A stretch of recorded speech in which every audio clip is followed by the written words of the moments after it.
Bien, amados, en esta noche vamos a compartir la palabra del Señor y vamos a tocar el tema de la desgracia viene la bendición. Muchas veces nosotros vemos un desorden en la vida de todos, en la vida de las familias, pero en Cristo Jesús, en la revelación que Él nos da, vamos a entender que de la prueba viene la tragedia, pero de la tragedia viene la salvación. Así fue como vemos en Ruth, y la enseñanza nos habla con respecto al mensaje inclusivo que Dios tiene para con nosotros. Ese mensaje radical, el mensaje de Dios, en la cual Él no quiere que nadie se pierda, sino que todos procedan al arrepentimiento. Compare lo que Dios quiere, que Él no quiere que nadie se pierda, sino que todos sean incluidos en el reino de los cielos. Ser inclusivo, Dios es inclusivo, o sea, a todos los incluye, los mete en el reino de los cielos. Y el Señor hace una operación de salvación. Nos saca de las tinieblas y nos introduce al reino de su amado Hijo para servirlo. Eso se llama la inclusión radical de Dios, diferente a nuestro pensar, porque muchas veces sí, ya hemos salido de las tinieblas, ahora estamos bien, no queremos mancharnos, no queremos, y ya nos parece pesado los pecadores de lo que antes éramos parte de.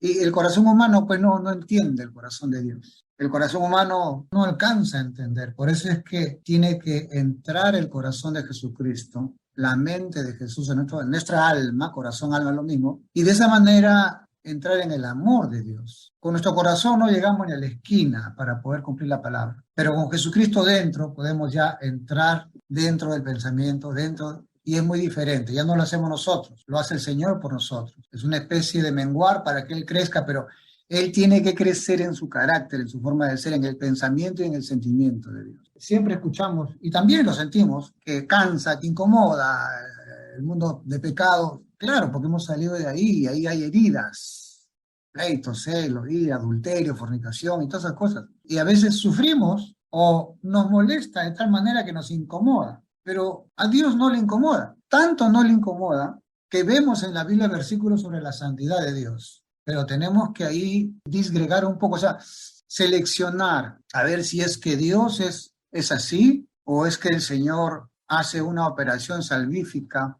e inclusive va en contra de sus mandamientos para poder salvarnos. La Biblia está, en la Biblia encontramos un principio, y el principio es que si por salvar una vida tienes que quebrantar un mandamiento, pues no hay ningún problema, lo puedes quebrantar. El ejemplo clásico, entre otros, el Shabbat, no se puede hacer nada, pero sí, por salvar una vida o por salvar, en este caso, un animal de carga que vendría a ser como tu camión en esas épocas, si se muere tu animal de carga, tu burro, te quedas sin trabajo. O si es que tienes que quebrantar el Shabbat para salvar una vida, pues quebranta el Shabbat porque la vida va primero. O sea, no todo es matemática, no todo es pragmatismo, no todo es fundamentalismo, no todo es parametrado. Cuidado, así no es el Señor. Y otro ejemplo más, Dios es santo. Él no puede ver la corrupción. Y sin embargo, envió a su Hijo Jesucristo, envió a la unción del Mesías para que ese Señor esté con nosotros. Y dice la Biblia que Él se hizo enfermo, se hizo inmundo, entró a esta carne para poder salvarnos, se encarnó. Ya, eso habla mucho de la inclusión de Dios. Tanto nos ama que nos envía al Mesías, al Redentor, para que de esa manera podamos ya tener entrada directa al reino de los cielos, pero cambiando nuestra forma de ser, nuestra forma de pensar y nuestra forma de sentir. Un ejemplo clásico en Ruth, por ejemplo, Ruth, una moabita, considera como exactamente igual que Abraham, porque vos le dice a Ruth, he sabido todo lo que has hecho con tu suegra Noemí, después de la muerte de tu esposo, y que dejando a tu padre y a tu madre, y en la tierra donde naciste, has venido a un pueblo que no conociste antes, y viene la profecía de vos. El Señor te recompense tu obra, y tu paga sea cumplida de parte de Jehová, Dios de Israel, bajo cuyas alas has venido a refugiar. Fíjese la tremenda bendición de poder decidir entrar en el reino de los cielos. El pago fue dejar tu padre, tu madre y tu tierra, y has venido a cobijarte bajo las alas de Dios. Y la Biblia dice que el Señor, como águilas, nos sacó de las tinieblas a su luz. Y todo está dentro del mismo principio. ¿Cuál es? Sí, sabemos que este principio es muy fuerte. Es salir de la cultura de tu padre y de tu madre, o sea, de la cultura de maldición. Y es terrible porque lo hemos confrontado y lo hemos vivido. Ser diferente a los demás. Romper con una cultura de maldición, pensamientos, sentimientos, deseos, absolutamente todo, hermanos. No hay nada en esta tierra que agrade a Dios. No hay quien haga lo justo, dice la Biblia.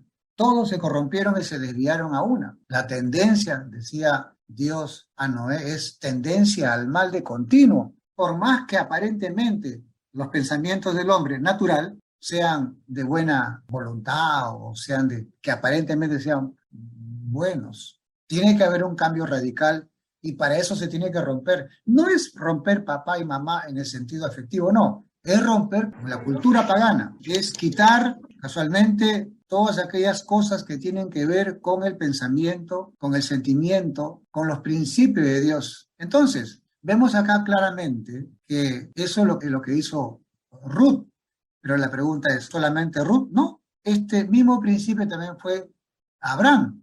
A Abraham también se le dijo, vete de tu tierra y tu parentela y de la casa de tu padre a la tierra que te mostraré. Aquí nos damos cuenta claramente cómo el Señor nos llama y cómo el Señor a lo desordenado lo ordena, pero el desordenado tiene que salir del desorden al orden, de las tinieblas a la luz. Y para eso tiene que cambiarse totalmente, al 100%, la manera de pensar y de ser.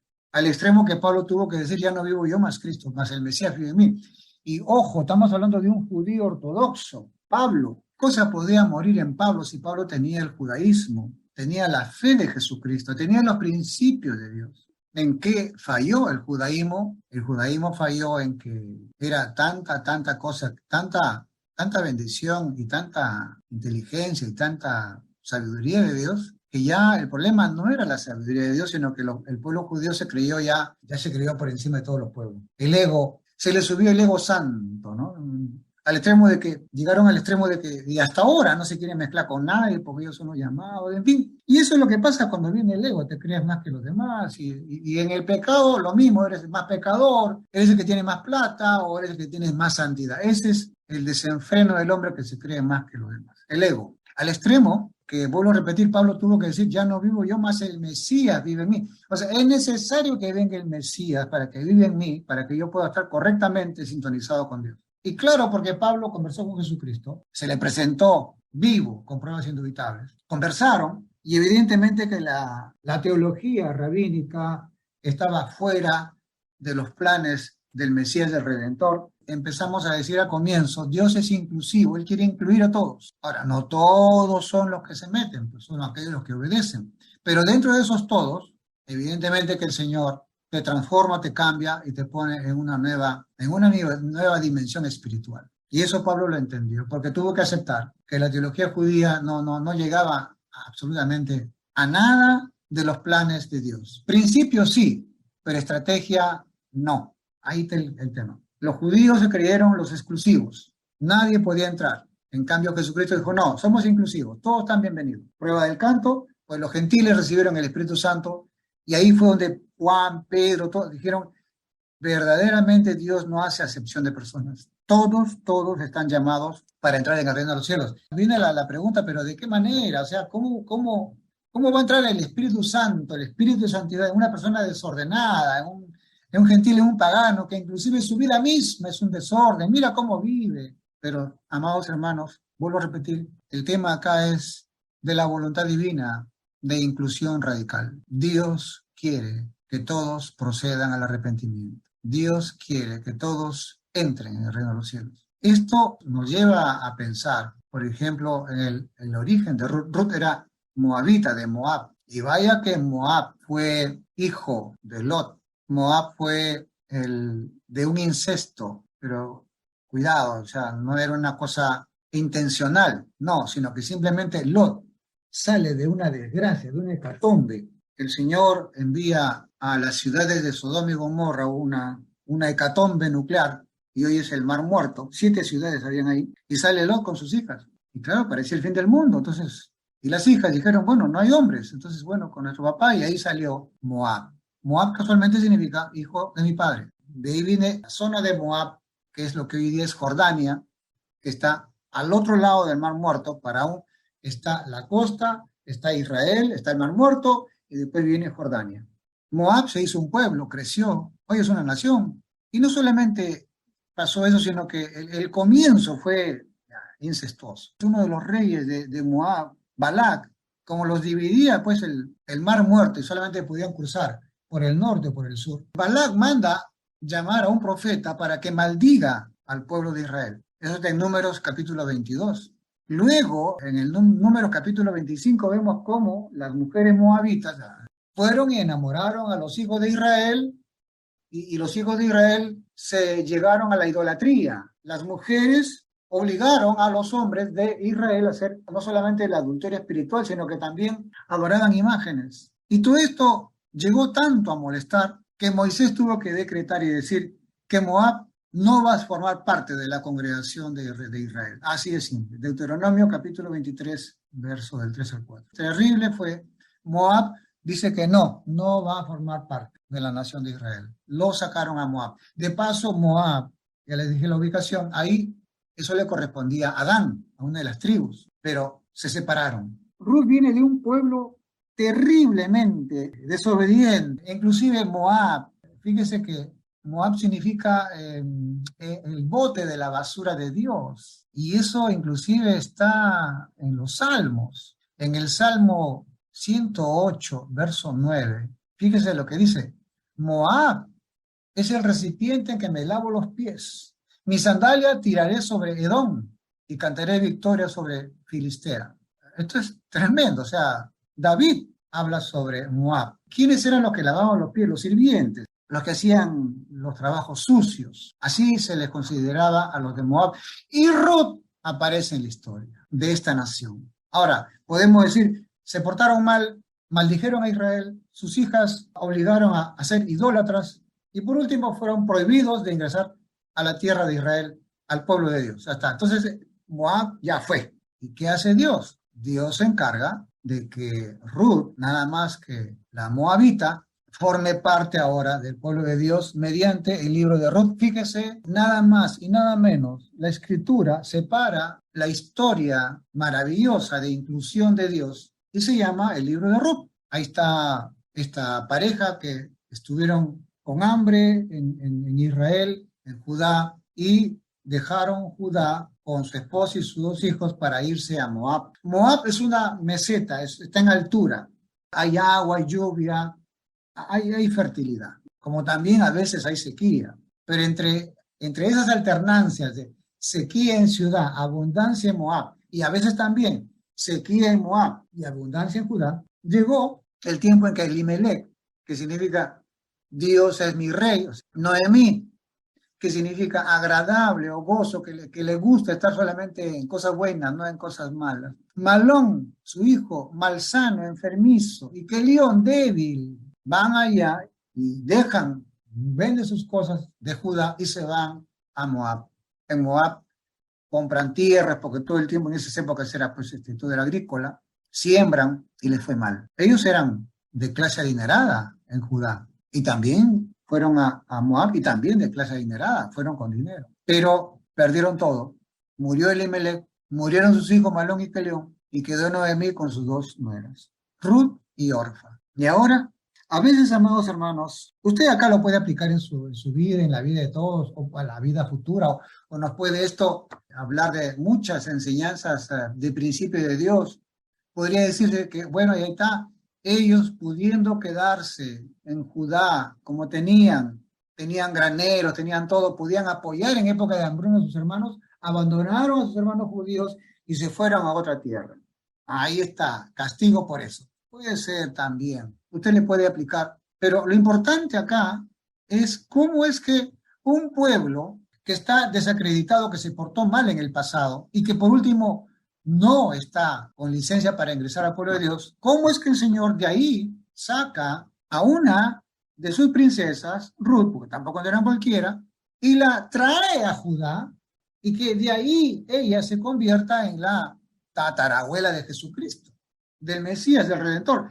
Fíjese de dónde nace el Redentor. Vos se casa con Ruth, nace Obed, luego de Obed viene Isaí, y de Isaí es el padre de David. Y la Biblia dice que de la descendencia de David iban a ser el Mesías. O sea, más inclusivo, ¿a dónde, hermano? De la sangre de Jesús hay sangre moabita. Fíjese usted. ¿Y cuál es la enseñanza que podemos nosotros acá entender? Que Dios es inclusivo y lo hace de una manera radical, pero se requiere una aceptación y una relación. ¿Cuál es el mérito de Ruth? El mérito de Ruth es haber conocido al pueblo de Dios. Ruth era una idólatra, tenía un montón de dioses, y como todo idólatra, pues me acuerdo mucho que San Antonio de la Soltera al santo lo ponían boca abajo y le ponían una vela y decía, si tú no me das un novio, pues ahí vas a estar ahí hasta que me des el novio. San Antonio bendito, dame un novio aunque sea feíto. El idólatra, pues amor, le echa la culpa a todo el mundo y no se da cuenta que todo está bajo la voluntad del Señor. El creyente está atento a todo lo que sucede porque ve que Dios se mueve en todas partes. El creyente no es idólatra. El creyente no confía ni en su corazón, ni en lo que ve, confía en Dios nada más.